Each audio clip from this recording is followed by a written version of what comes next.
Coming up next on Arizona Horizon's Journalists Roundtable, business leaders file suit to block the recent voter-approved increase to the state's minimum wage, and the governor's coalition of education experts falls short on a plan of action. The Journalists Roundtable is next on Arizona Horizon. Arizona Horizon is made possible by contributions from the Friends of Arizona PBS, members of your PBS station. Thank you. Good evening and welcome to Arizona Horizon's Journalists Roundtable. I'm Ted Simons. Joining us tonight, Mary Jo Pitzel of the Arizona Republic, Bob Christie of the Associated Press, and Mike Sunnix of the Phoenix Business Journal. Business leaders, including the Arizona and Phoenix Chambers of Commerce, file suit to block the state's minimum wage increase from taking effect.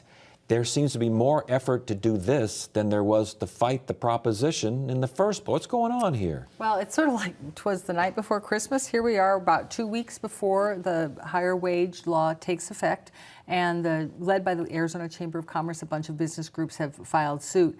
It's cheaper to litigate than it is to run a statewide campaign on an issue that everybody knew going in was going to be widely popular. I mean, they were conceding that they could not compete on a campaign basis with the people who were promoting an increase in the minimum wage. So you fight them after the fact, but there's lots of complications there. Yeah, talk to us about this, because this is, this thing was approved hugely. Yeah, when 58% of the vote is overwhelming victory for almost any initiative. The chamber is suing not on, they're saying it's going to hurt business, but their big issue is that it poses an unfunded mandate on the state. If you have a initiative that mandates state spending, you have to identify a funding source. And of course, the proponents of Prop 206 say, wait a minute, the state's exempt, so they don't have to pay the wage, but the chamber is arguing that the increased wages that the state's going to have to pay through Medicaid, because there's nursing homes and there's developmentally disabled aides, those are all contractors, that they have to pay a lot more. In fact, just this week, the state access, the Medicaid program, said we're going to increase our pay to our contractors to make up for the minimum wage increase. That's going to cost $47 million for the first 6 months of the year. Well, the advocates of 206, the proposition, say nothing in what the voters approve mandates the state has to spend that money, what the state has to spend on reimbursements or any kind of contracts. And so it's a stretch. They're kind of throwing spaghetti at the wall. Again, they've challenged these things on the front end. They've challenged the voter signatures, the petitions, and now it's the back end. It's like we've talked about, it's kind of the classic opposition to something you don't want to see pass, because there's two different states going on here. We have the legislature, which never would have passed this because of the influence of the business community, because it's a conservative legislature. And you have the voters out there that overwhelmingly supported this. And a lot of people that voted for Donald Trump and voted for John McCain also, and other Republican candidates also voted for this. Interestingly, today after court, one of the attorneys who's pushing the case said that employers didn't really understand the full extent of what this minimum wage increase would mean, and especially on the state level. Now, to be clear, the minimum wage is mandated to go up to $10 an hour from $8.05 currently. That will happen on January 1, barring any legal developments. And eventually it is slated to rise to $12 by 2020. This has been talked about. When did they start talking about a minimum wage? Late last year, early this year? This has been out there for a long time, so it's hard to believe that it didn't sink in what this would mean until 2 weeks before it takes effect. And another argument, part of the suit, is also saying that it affects wages and it affects benefits. And the business groups are saying, oh no, that's two separate issues. You can't put them on one proposal. Correct, except on a constitutional amendment, there is what's known as the single subject rule, which means a constitutional amendment put in front of the voters can only address one subject, in their argument, wages. And you can't add this second proponent, which mandates paid time off, which is what this measure does. It raises wages and mandates that employers give people at least 5 to 6 days a year off. Except this doesn't amend the Constitution. The proponents say this is a change in law, a statute. So it shouldn't trigger that. And of course, the chamber's lawyers concede that, but then they say, well, we think the courts ought to revisit their previous rulings and expand it so that it includes the initiatives. Just a little context. Somebody making the minimum wage now, 805, $16,700 a year. $10 is $20,000, $21,000. $12 is about a little under 25 grand. So if you compare that to what the CEO of a Fortune 500 company makes, probably 10 million, the CEO of a regular company makes. The business argument, they have a hard time with that, and that's why I think you're not going to see a lot of lawmakers, join in this, because even Republicans, a lot of Trump Republicans, a lot of independents support minimum wage hikes. This passed easily, and so I don't know how much political support you're going to see from Republicans down at the legislature that might have opposed it. So they're letting their guys at the chamber kind of carry the water for this. And interestingly, what's sort of driving this issue is when the issues came up about, all these contractors that are providing state services, their providers are saying, well, we're going to have to get more money from the state because we're not paying, our workers don't meet that standard. And I said to them, well, where were you during the campaign? Right. And they're like, well, we figured it was going to pass. And anyway, they're not opposed to a higher wage. I mean, these are people that provide folks who will do in-home senior care, crossing guards at schools, help for developmentally disabled people who live in special housing, and they do a lot of bathing and feeding of some of Arizona's most vulnerable populations, and they make a minimum wage. Yeah, let's talk about the impact of this now, the impact of the minimum wage increase. You're talking maybe $25 million for developmentally disabled, $20 million to serve the elderly and the disabled. As Mary Jo mentioned, these people are essentially going to be getting a raise. That's right, and that's just the tip of the iceberg. So the $47 million that the Medicaid program has allocated now for nursing home aides and for the developmentally disabled, that's the direct state cost. But then you have to look at every single school district that has teacher aides, and you have to look at all the other parts of government that have low-wage workers that are going to have to raise. And of course, the business community is going, what about the waiters? What about all the clerks in the stores? It is a broad increase in pay for a lot of people at the very, very lowest tier of work. I mean, if you think about it, $16,000 a year for a single person is what you're going to bring home $1,000, $1,100 a year. My math is horrible, but right around there. And how can you pay rent, food, get a car, get to work, all those things? Well, yeah, if you have, conservatives out there should think about if somebody making $16,000 a year, or they have the choice to be on public assistance and public programs, sometimes they make that logical choice not to work. So raising wages puts more people in the workforce. Every time the unemployment numbers come out, folks on the right look at labor participation rates and how those have dropped. If we're lifting wages, then doesn't that encourage more people to get into the workforce? And you already see a lot of retailers, a lot of private business, they can't hire somebody for $8 an hour. They've got to offer them $10 or $11 an hour. Well, some of the schools and the folks that help some of the most vulnerable population, these folks were hit by reimbursement cuts to begin with, were they not? Right, yeah, a couple of years, during the recession when the state was cutting everything, and there was a big cut in the rate of pay for these folks. I covered a pretty intensive effort about 3-4 years ago when the community came in and they brought some of their clients down to the Capitol so that lawmakers could meet and see some of the people that they're serving. And a lot of these homes have said, we can't keep going if we don't get more money from the state, for our contract. This is especially harmful or at risk in rural Arizona, where families might face a choice of, do I move? Right. Do I move my son or do I move my mom out of the county and maybe up to the big city? And then you've got a whole other set of problems. Right. The real fear that the private sector has is not the folks making $8 an hour that are going to make $10 an hour, is that it raises everybody's wage. So if you're paying somebody $8 an hour, they're going to get a raise. Well, the folks making $10, $12, $15 an hour, you might have to raise their wages too, and they worry about that. But economists now, a couple weeks ago, there was an economic forecast, which they do every year. ASU puts it on. And I talked to Lee McFeeters, who's a renowned economist out at ASU, and he said, listen, okay, first off, all those people at who have $8 an hour are now going to $10, all that money goes immediately into the economy. It's not getting stuffed in a bank account somewhere. It's going to be spent. That's going to improve. And also, if you look at what happened in Seattle when they raised their minimum wage, all these bad things that everybody said were going to happen haven't. Employment has gone up, wages have gone up, and overall participation rate has gone way down. And Are you those- saying and those- they're and those all cities are- Keynesians now? Is that the that's idea? Right. That's what that we live in a Keynesian There economy. you go. now. That's what I'm hearing here. But the California and Seattle, those are $15 an hour. So Yeah. the folks that pushed us here in Arizona, they were a little more realistic, and maybe the business folks should be counting their blessings, because I think 15 probably would have passed too. All right, real quickly, legislature next session, will they address this in any way, shape, or form? Let's see what happens in court, because today in court, the business community came in and they wanted a temporary restraining order, like put this thing, stop this thing today. And the judge said, no, you guys just filed this lawsuit. The other side needs some time to digest this. Come back on Tuesday and we'll talk about a preliminary injunction. So, if the judge says we're going to put this on hold for a while, then the legislature buys some time. But there's a number of plans being talked about, but yeah, they're going to have to deal with this. And I think some of this will happen in what they call a supplemental appropriation for some of these agencies. Just like today, I heard that foster parents are complaining because childcare costs are, they're losing childcare providers because they can't afford to pay their staffers.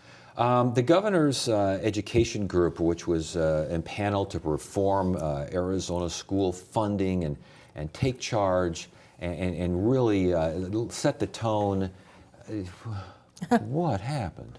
Well, they studied it for a year and a half. This is a group of education folks, business leaders, who were charged with the governor with coming up with a plan to simplify the school funding formula, to fix the problems in our education funding system. And they studied it for a year and a half, and they came out with a report that says we should simplify the school funding formula, which is extremely complex. But I think deep down below that, they said, listen, the more we looked at this, the more we realized this, we just don't have the money to do a lot of this stuff. I mean, I talked to Jim Swanson, who was the chairman. He's a big business leader, is a CEO of a corporation in Phoenix, and he said, listen, just to deal with the developmentally disabled and other special needs, English language learners and those type, we need $400 to $500 million just to bring our teacher salaries up to the median nationally. Right. We need $600 to $700 million more. That's $1 billion right there. It took them a year and a half to figure that out. It took Bob a minute to just say that, and they could have just adjourned after that, because the problem is everybody wants more money for teachers, more money for education, more money for classrooms, but how do we pay for it, and whose ox gets gored? Yeah. And the business folks get worried when we start talking about taxes, they're going to hit them.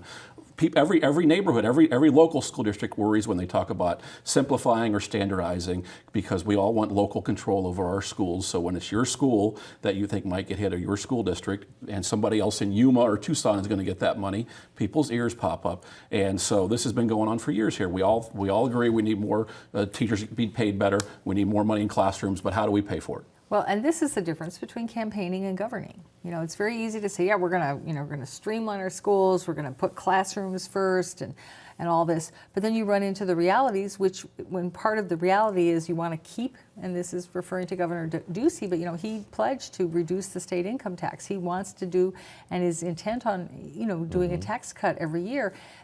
When you've got a big panel coming back and say, well, actually, we really need more money, and Prop 123, gets you about this far towards the goal. What does the governor do? I mean, the governor talked about he's got an exciting plan still. He says he wants to do what's politically possible. It's politically possible. Well, politically possible in the realm of a Republican governor who campaigned and has maintained that he's going to reduce taxes, reduce the size of government every year. So he got Proposition 123 passed, which gives $300 million a year extra to the schools. There are three things that the panel we were just talking about didn't even address, and they mentioned it in the footnote at the end. By the way, we didn't talk about the expiration of Prop 301, which currently provides $600 million a year for school, goes away in 2.5 years. We didn't talk about building costs, which the state hasn't funded since the recession. Schools are crumbling. We had an example of few months ago of a school in Glendale where they discovered major structural problems, and schools aren't getting built. And more importantly, Prop 123, which just passed a year ago, in 10 years that goes away. The governor says, no, don't worry about that. We're going to take what we can at a time. You'll see something on the buildings this year. Don't know what it is. You'll see probably something on teacher pay this year.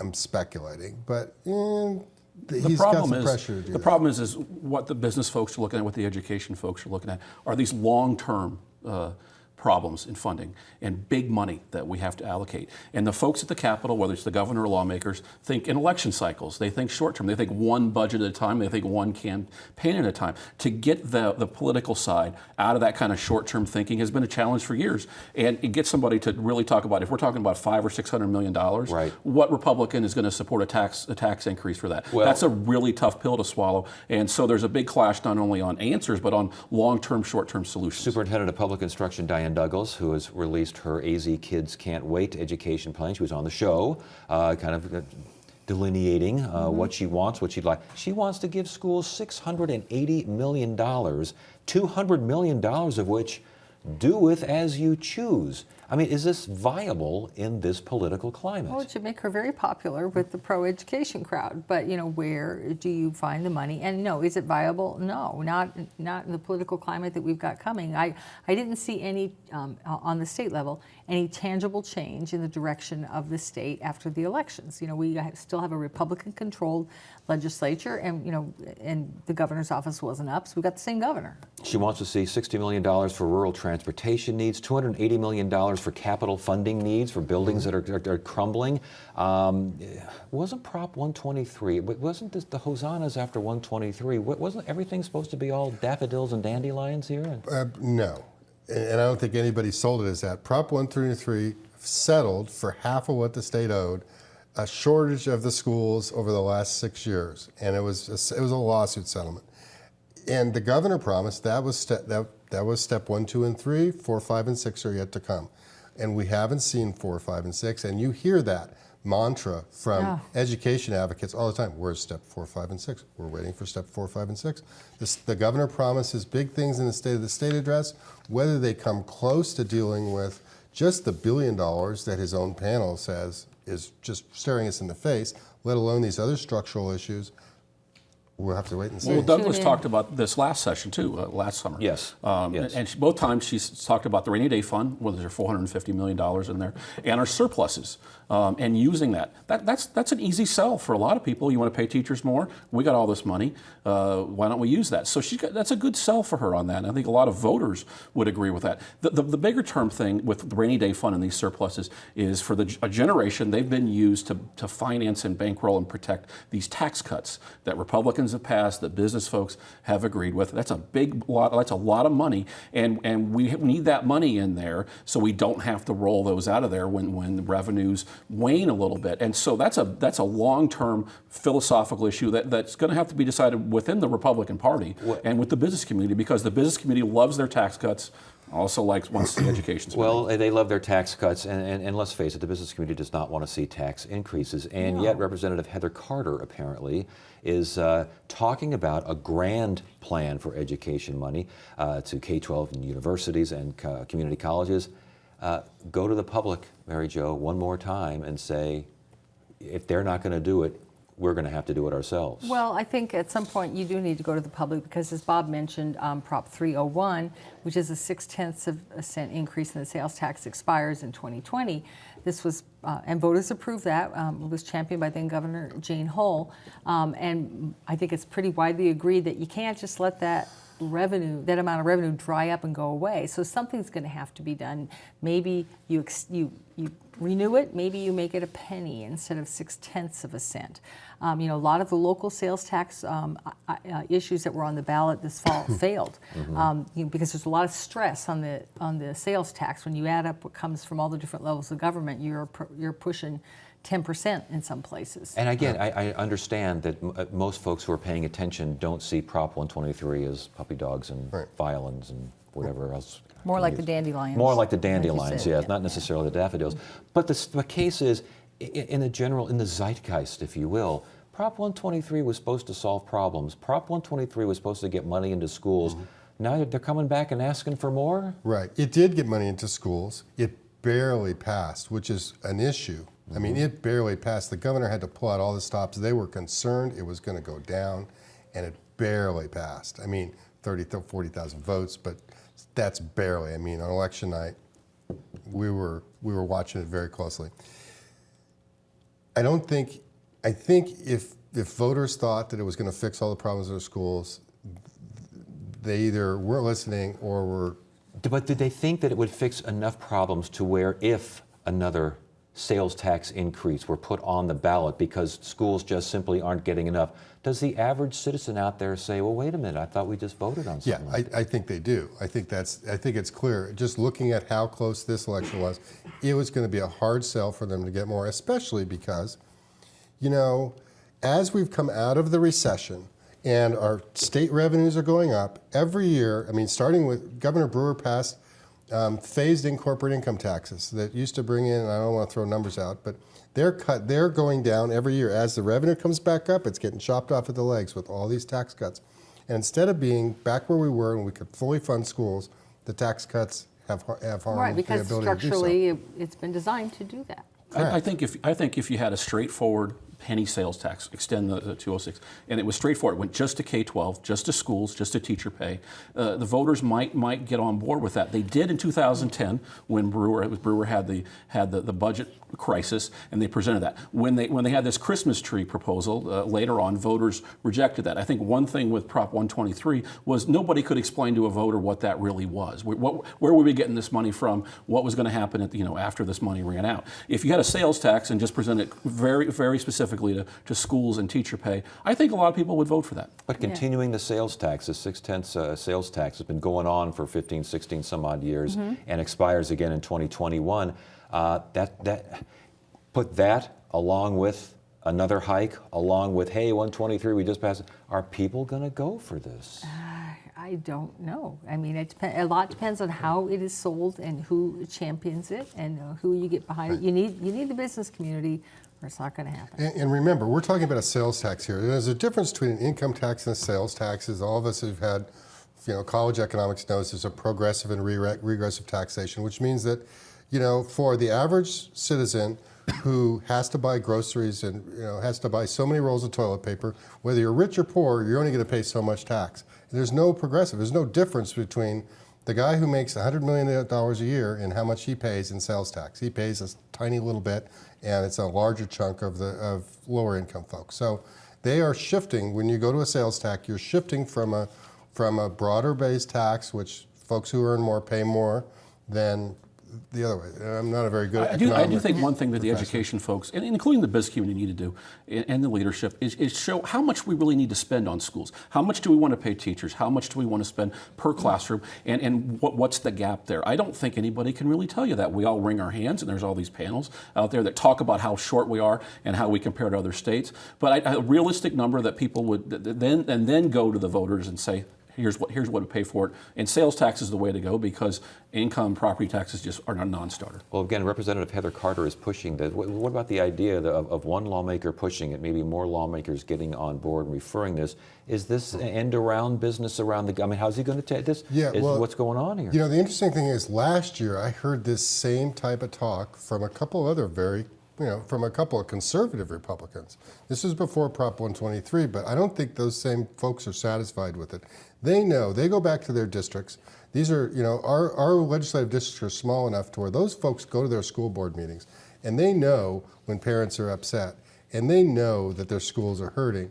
And I don't know whether, it's yet to be seen whether there's going to be critical mass to move something like this. And I think what you've got to stir into this, an issue that we all expect to come up in the legislative session next month, is doing more on privatization and vouchers for schools, the empowerment scholarship accounts, the privatization people, the choice people say, look, the more we can sort of move this maybe into private schools, you take that burden off of the state. It's very debatable, and it'll get robustly debated, but that will stir that into the mix as we look at school reform. Does that get mixed up much? 80 some odd % of kids are still going to traditional public schools. Yeah, almost 90. Yeah, 85, 90%. It's another complicating factor because even this panel started to look at how do we fund charter schools versus traditional schools. Do the charters get the same treatment as other schools? And charter schools have a lot of sway down there with the GOP. All right. Well, we got to stop it right there.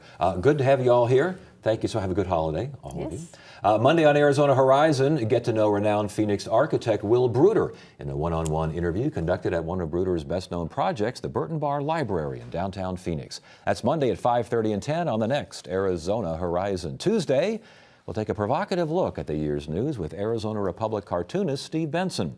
Wednesday, local economists look back at 2016 and make predictions for next year's economy. Thursday, acclaimed physicist Lawrence Krauss will join us to discuss the latest science news. He'll be the only guest on that show. And Friday, it's the Journalist's year-end prediction show.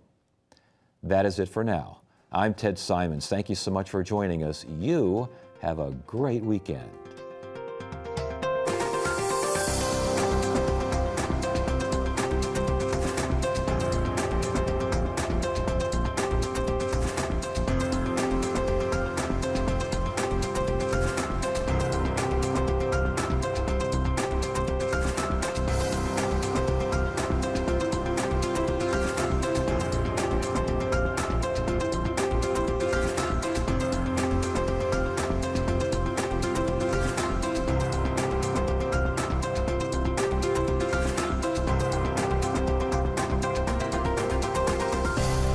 Arizona Horizon is made possible by contributions from the Friends of Arizona PBS, members of your PBS station.